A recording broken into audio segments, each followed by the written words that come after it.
Emily ডিকিনসনের বিখ্যাত সেই কবিতাটি মনে পড়ছে। Hope is the thing with feathers that perches in the soul and sings the tune without the words and never stops at all. সেই পালকের মতো আশা উঠতে উঠতে আলোর পথযাত্রীর এক গল্প, যেখানে আশা দিয়েই যাত্রা শুরু। অন্ধকারের উৎস থেকে উৎসারিত আলো দিয়ে ছোটদের বড়দের একসঙ্গে হাঁটতে শেখা। আশা স্কুল, কলকাতা। 1992 সালে বিশেষভাবে চাহিদাসম্পন্ন 5টি শিশু, 6 জন শিক্ষক ও 2টি ঘরের পরিসর থেকে পরিবর্ধিত হয়ে এখন 70টি শিশু কিশোরের উন্মুক্ত আলো হাওয়ার জায়গায় এসেছে আশা স্কুল। ভারতীয় সেনা বিভাগের পরিচালনাধীন তাদের একটি প্রকল্পে গোটা দেশের সঙ্গে অন্যতম কলকাতার আলিপুরের আশা স্কুল। আমাদের ভারতীয় সেনা বিভাগ যখন বুঝতে পারে যে স্পেশাল বাচ্চাদের জন্য একটু আলাদা পরিচর্যার প্রয়োজন আছে, তখন 1990 সালে লখনৌতে প্রথম আশা স্কুল স্থাপিত হয়। এই মুহূর্তে সারা ভারতবর্ষ মিলিয়ে 37টা আশা স্কুল রয়েছে।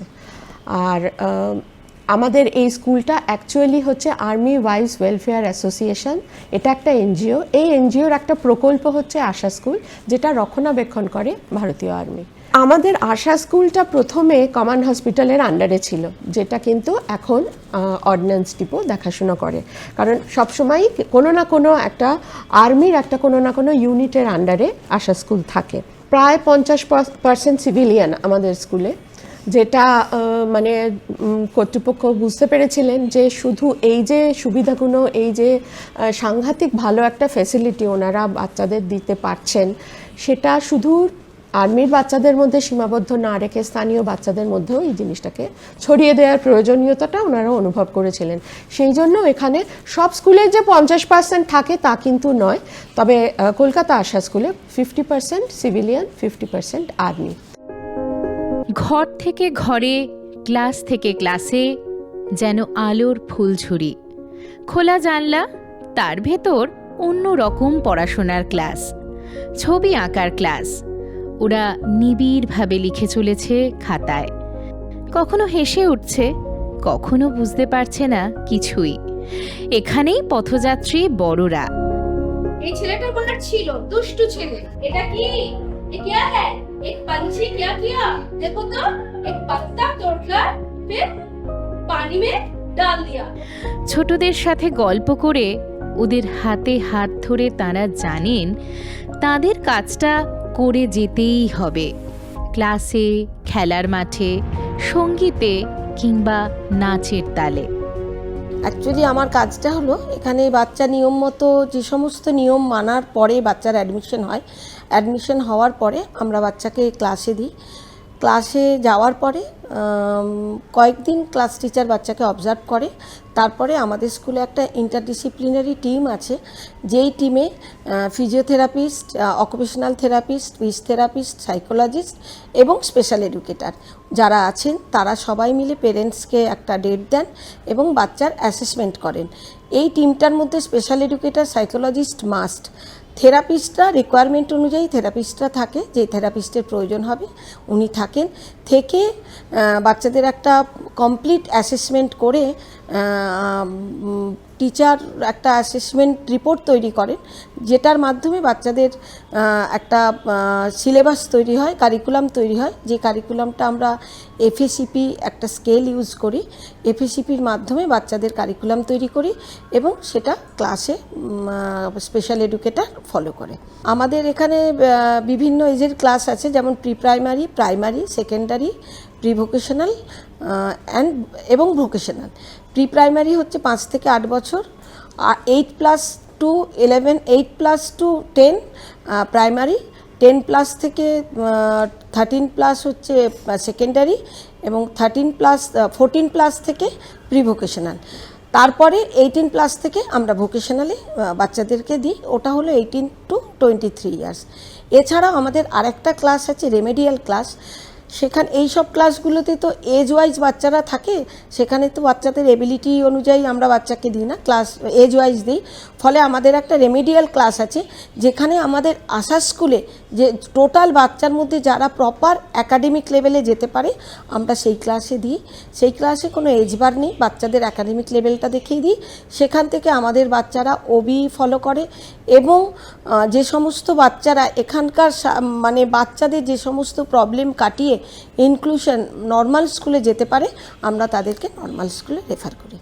পরে রাগ করো তোমরা যেসব পুরো খোকা ভারত থেকে ভাগ করো, তার বেলা মাংস প্রদেশ মাংস জেলা জমা ঘর বাড়ি পাটের আরো ধানের কোনা কারখানা আর রেল গাড়ি তার বেলা। স্কুলের অনন্যতায় শুরুতেই দৃষ্টি পড়ে। প্রতিবন্ধকতা তখনই যখন সেই প্রতিবন্ধকতাকে মন স্বীকার করে নেয়। আশা স্কুল সেই স্বীকারোক্তিকে আটকে দেয়, সমস্ত কিছুই শুরু থেকেই শেখায়। প্রতিদিনের কাজ, অ্যাক্টিভিটি ইন ডেইলি লাইফ। ওদের অভিধানে পাতার পর পাতা এগোয় কি অনায়াসে। স্কুল বলে তোমরা নিজেদের কাজ নিজে করো, মশলা বাটা থেকে ক্যাফে সাজানো, সব কিছুতেই তোমরা এগিয়ে এসো। অকুপেশনাল থেরাপিস্টের অ্যাকচুয়ালি মেন কাজ হচ্ছে যে কোনো বিশেষ চাহিদা সম্পন্ন বাচ্চাকে নিজের দৈনন্দিন জীবনে যাতে সে নিজের সমস্ত কাজ নিজে করতে পারে সেই জায়গাটাতে ডেভেলপ করিয়ে দেওয়া। এক্ষেত্রে আমরা আত্মনির্ভরতার জায়গাটাও একটা বিশাল রোল প্লে করে, কারণ আত্মনির্ভর যদি বাচ্চা না হয় তাহলে সে নিজের কাজ নিজে করতে পারবে না। এর সাথে সাথে যাতে বাচ্চার দৈনন্দিন জীবনের কাজ যেমন শৌচাগার ব্যবহার করা, জামা কাপড় পরা, নিজে খাওয়া, ব্রাশ করা, এই জায়গাগুলো সবটাই আমরা শেখাই। অনেক সময় দেখা যায় যে বাচ্চার কোনো ফাইন মোটরের অসুবিধা থাকলে সেই জায়গাটায় বাচ্চা ব্রাশ ধরতে পারছে না বা চামচটা ধরতে পারছে না। সেক্ষেত্রে আমরা অ্যাসিস্টিভ বা অ্যাডাপটিভ ডিভাইসের জন্য প্যারেন্টকে বলি। প্রথমে আমরা শুরু করি হচ্ছে অ্যাসেসমেন্ট দিয়ে। অ্যাসেসমেন্টে আমরা ডিসাইড করি যে বাচ্চাটার গোল প্ল্যান কী হবে, আমরা স্কুলে কিভাবে কাজ করব, ক্লাসে স্পেশাল এডুকেটর যিনি ম্যাডাম থাকবেন তিনি কিভাবে কাজ করবেন, এর সাথে থাকে বাচ্চার পেরেন্ট কিভাবে বাড়িতে কাজ করবে। কারণ থেরাপিউটিক টাইমটা 24 ঘন্টা, শুধু আমাদের কাছে যেটুকু সময় আছে সেইটুকুর জন্য নয়। এইভাবে প্ল্যান করার পর যখন আমরা বাড়িতে বলে দিই, সেই বাড়িতে বাচ্চার পেরেন্ট ঠিকভাবে করছেন কিনা তার ভিডিও নিয়ে অনেক সময় আমরা বলি যে আপনারা 2 মাস বা 3 মাস বাদে বাদে এসে আমাদের দেখাবেন যে আপনারা কিভাবে করছেন, কোথা থেকে বাচ্চার জার্নিটা শুরু হচ্ছে আমাদের সাথে, সেই জায়গাটা একটা জায়গায় লিখে রাখতে বলি। সেই মতো তাহলে 2 মাস বা 3 মাস বাদে আমরা কতটা এগোতে পেরেছি সেই জায়গাটা আমরা বোঝাতে পারি বা বাচ্চার বাবা মায়েরা নিজেরাও বুঝতে পারেন। ফাইন মোটর জায়গা যখন আমরা দেখি সেখানে অনেক সময় লেখার অসুবিধা পাওয়া যায়, বোতাম লাগাতে পারে না, খুব ছোট ছোট জায়গাগুলো থাকে, সেই জায়গাগুলো দেখতে হয়। এছাড়াও একটা মেন জায়গা এখন যেটা আমরা অটিস্টিক বাচ্চাদের মধ্যে ভীষণভাবে পাচ্ছি বা হাইপার অ্যাক্টিভ বা এডিএইচডি বাচ্চার মধ্যেও পাচ্ছি, সেটা হচ্ছে সেন্সরি প্রসেসিংয়ের একটা সমস্যা। সেই ক্ষেত্রে বাচ্চারা বুঝতেই পারে না যে আমরা কিভাবে প্রসেসিং করব। কারুর খুব আওয়াজের সমস্যা, কারুর খুব আওয়াজটা আবার খুব ভালো লাগছে, কারুর টাচে হালকা টাচের সমস্যা, কারুর আবার খুব জোরে টাচ করলেও সে পেন বুঝতেই পারছে না যেটা আমার পেন সেন্সেশন। এরকম অনেকগুলো সেন্সেশনের যে জায়গাগুলো আমাদের আছে সেই জায়গাগুলোতে একটা অসুবিধে থাকে। সেই জায়গাটা কেউ অতি সক্রিয়, আবার কেউ একদমই সংবেদনশীল হচ্ছেই না। সেই জায়গাগুলো আমরা ট্রেন করি যাতে তারা সামাজিকভাবে বা পারিপার্শ্বিক যদি কোনো সমস্যা হয় বা পারিপার্শ্বিক যে থাকার জায়গাগুলো আমাদের সেই জায়গাগুলো দিয়ে তারা অ্যাডজাস্ট করে খুব ভালোভাবে থাকতে পারে তাদের দৈনন্দিন জীবনে। এবং এখানে একটি ক্যাফের গল্প। স্কুলের নিজস্ব সেই ক্যাফের নাম উড়ান। নিজের তৈরি খাবার অন্যের মুখে, কেনা বেচার কাউন্টারেও ওরা। আশ্চর্য সুন্দর সজ্জার ভেতর ওরা চিনিয়ে দিচ্ছে কোনটা কি। উড়ান সত্যি ডানা পাচ্ছে। এটা ধনে, হ্যাঁ, এটা বেসন, এটা হলুদ, এটা গরম মশলা, এটা মিক্সড স্পাইসেস, এটা নান খাটাই, এটা ওটস কুকিজ। একটু দেখাও। হ্যাঁ, এখানে রাখো উপরে রাখো। আর কি ব্যাগটা আছে? এটা চিজ কুকিজ। এটা মাফিন পেপার প্লিজ। প্রিভোকে ভোকেশনালের আগে মানে প্রিভোকে যখন থাকে তখন বাচ্চাদেরকে আমরা প্রথমে না কুকিং ক্লাসটা শেখাই, তারপরে দেখি যে বাচ্চাগুলোর এবিলিটি একটু ভালো, একটু মেজারমেন্ট পারে, একটুখানি কুকিংয়ের দিকে ন্যাক আছে, বাড়িতে একটুখানি মায়েদেরকে রান্নাঘরে সাহায্য করছে বা অন্য কোনো ক্ষেত্রে হেল্প করছে, সেইটার উপরে জোর দিয়ে তখন আমরা তাদেরকে এগিয়ে নিয়ে যাওয়ার চেষ্টা করি। আশ্চর্য এক আলো হাওয়ার মধ্যে স্কুলের অবস্থান। স্কুলের মাঠে শিক্ষক ছাত্র যোগাযোগ যেন ঘাসের সবুজ গালিচার ভিতর কথা বলছে। হাত ধরছে, বল আকাশ থেকে আকাশে উঠছে, ডাকছে আকাশ, ডাকছে বাতাস, ডাকছে মাঠের সবুজ ঘাস। খোলা জানলার ভিতর লম্বা করিডোরে চলছে অন্য খেলা। নিবিড় মনোযোগে বচি গেমের অলিম্পিয়াড পারফরমেন্স এবং সেই সংক্রান্ত প্রশিক্ষণ। কারণ খেলা তো স্রেফ খেলা নয়, টিকে থাকার জেতার লড়াই।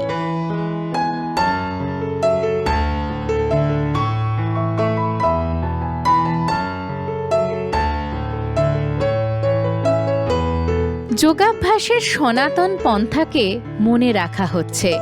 শিক্ষকের উপস্থিতিতে স্কুলের ছাদে ওরা জড়ো হচ্ছে, সুগভীর মনোযোগে করছে প্রাণায়াম, আসন, ধ্যান।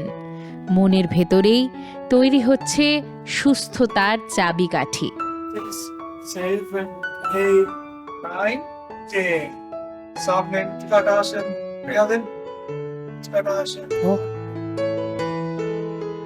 যোগা সেশনে আমরা প্রধানত তাদের আসন, প্রাণায়াম এবং ধ্যানের দিকে প্রধান জোর দিয়ে থাকি।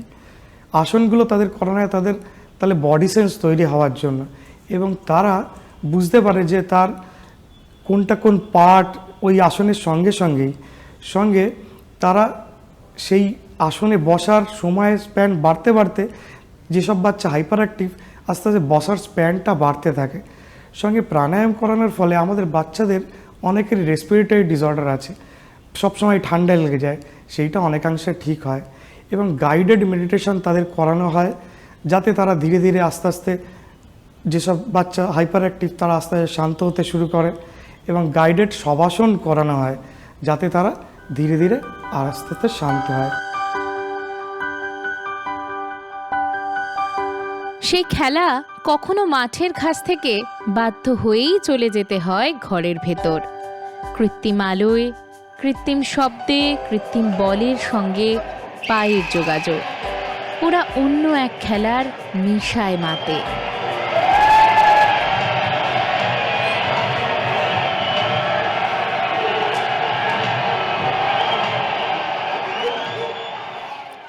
আশা স্কুল আশা শব্দের সার্থকতা খুঁজে পাচ্ছে কাজের ভিতর। ফিজিওথেরাপিতে বা অকুপেশনাল থেরাপিতে সিঁড়ি দিয়ে ওঠা, শ্রমের ভিতর প্রতিবন্ধকতাকে অতিক্রম করা যতটা সাধ্যে থাকে। বাস্তবিক জীবনের প্রতিটি কাজ শেখানো হচ্ছে। चलो बैलेंस करने का कोशिश करो अपने से। नाम बताओ। शिखा, हाथ उठाओ, दोनों हाथ उठाओ, उधर ऊपर देखो, उधर नहीं, ऊपर देखो, दोनों हाथ उठाओ, ऊपर देखना होता है, ऊपर। একজন ফিজিওথেরাপিস্ট হিসাবে আমি প্রথমেই যখন একটা বাচ্চা আসে প্রপার প্ল্যানিং করে নিই। প্ল্যানিংয়ের আগে অ্যাসেসমেন্ট করা হয়।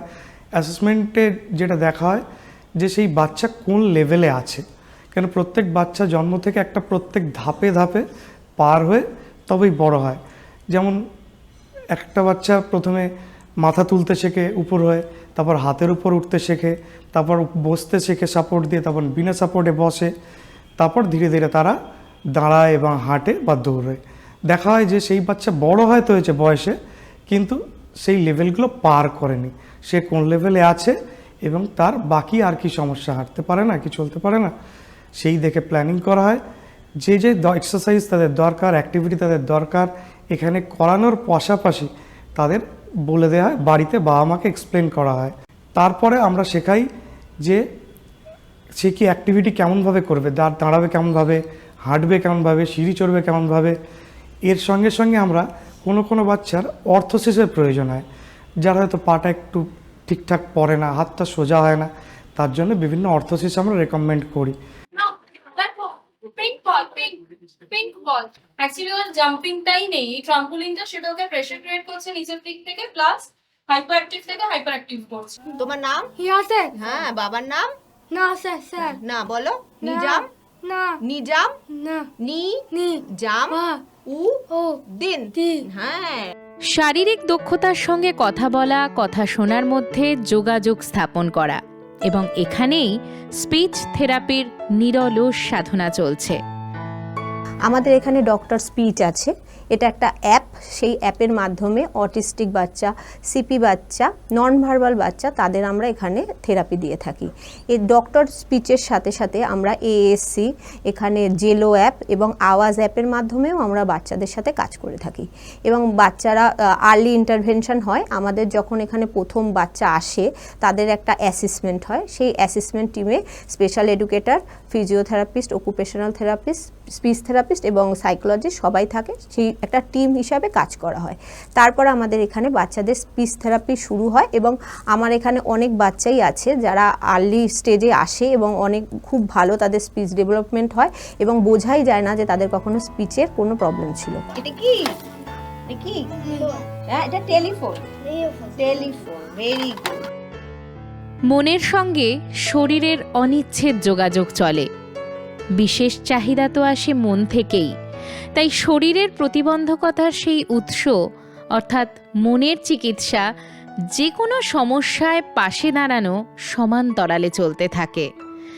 ভাবনা চিন্তা শিক্ষকের সঙ্গে মিলিয়ে নেন অভিভাবকেরাও। সোশ্যালাইজেশনের জার্নিটা, সেটা কিরকম চেঞ্জেস দেখতে পাচ্ছেন?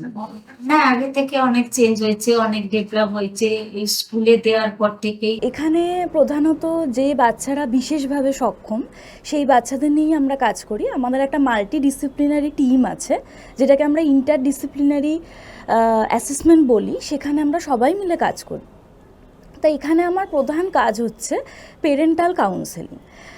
একজন মা যখন প্রথম গর্ভবতী হচ্ছেন, তিনি এই মানসিকতা নিয়ে এগোন যে আমার বাচ্চা সাধারণ বাচ্চাদের মতোই বড় হবে। কিন্তু তারা যখন প্রথম জানতে পাচ্ছেন যে আমার বাচ্চার কোনো রকমের মানসিক বা শারীরিক প্রতিবন্ধকতা রয়েছে, সেক্ষেত্রে তারা অনেকভাবে মানসিকভাবে বিপর্যস্ত হয়ে পড়েন। এবার সেক্ষেত্রে আমার কাজ হচ্ছে তাদের সেই পিতামাতাদের একটা সাপোর্ট দেওয়া, যে তারা কিভাবে একজন বিশেষভাবে সক্ষম বাচ্চাকে বড় করবেন। সেই বাচ্চার ভাই বা বোন থাকে, তারা যখন দেখছে যে আমার ছোট বোনটি বিশেষভাবে সক্ষম বা তার কোনো মানসিক প্রতিবন্ধকতা রয়েছে, তার সেই ভাই বোনের প্রতি দাদা দিদির দৃষ্টিভঙ্গি কেমন, সেটাও আমরা অ্যাসেস করার চেষ্টা করি। আমরা পেরেন্টসদের বলি আপনারা আসুন স্কুলে, দেখুন আমরা কিভাবে কাজ করছি। অনেক সময় পেরেন্টসরা আমাদের জানান যে ম্যাডাম বাড়িতে কিন্তু ও লেখে, ক্লাসে কেন লিখছে না বুঝতে পারছি না। তখন আমরা পেরেন্টসদের ডেকে বলি আপনি কিভাবে লেখাচ্ছেন সেটা একটু আমাদের দেখান।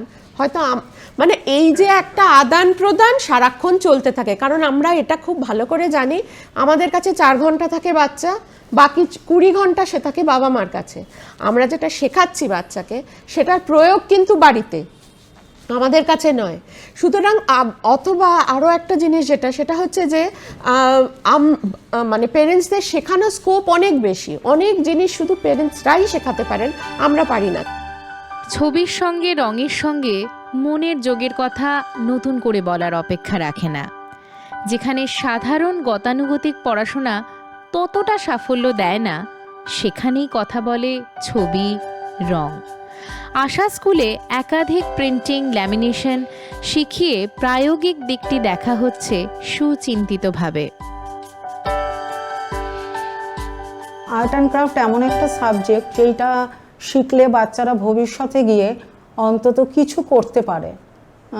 ধরুন আমাদের এখানে ব্লক প্রিন্ট আছে, ল্যামিনেশন করানো হয়, বিভিন্ন ডোর হ্যাং করানো হয়, ছবি আঁকানো তো হয়ই, তারপরে পট পেন্টিং, আরও অনেক কিছু।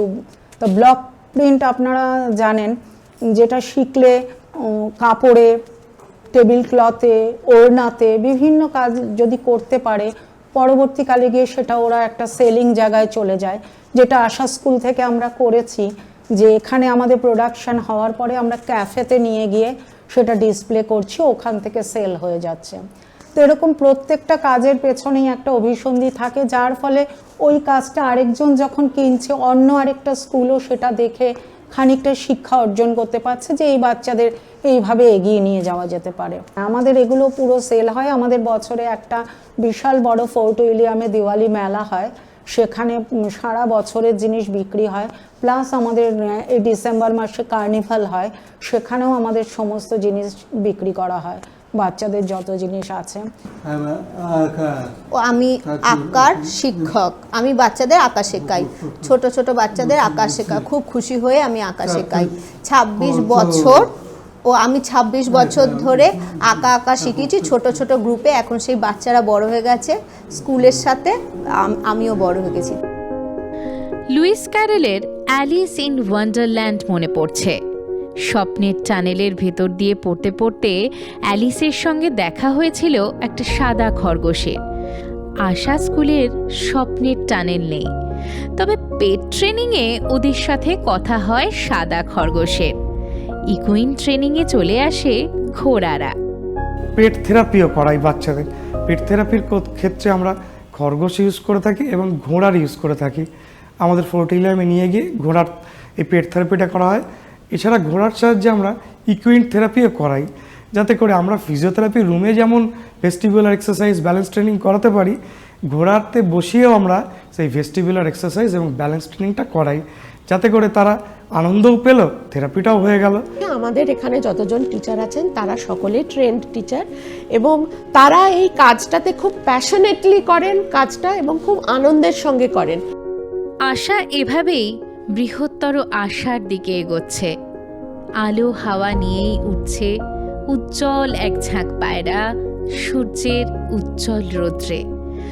অসীম উদাসীন 12 মাসে জন্ম হচ্ছে এক ঝাঁক আলোর।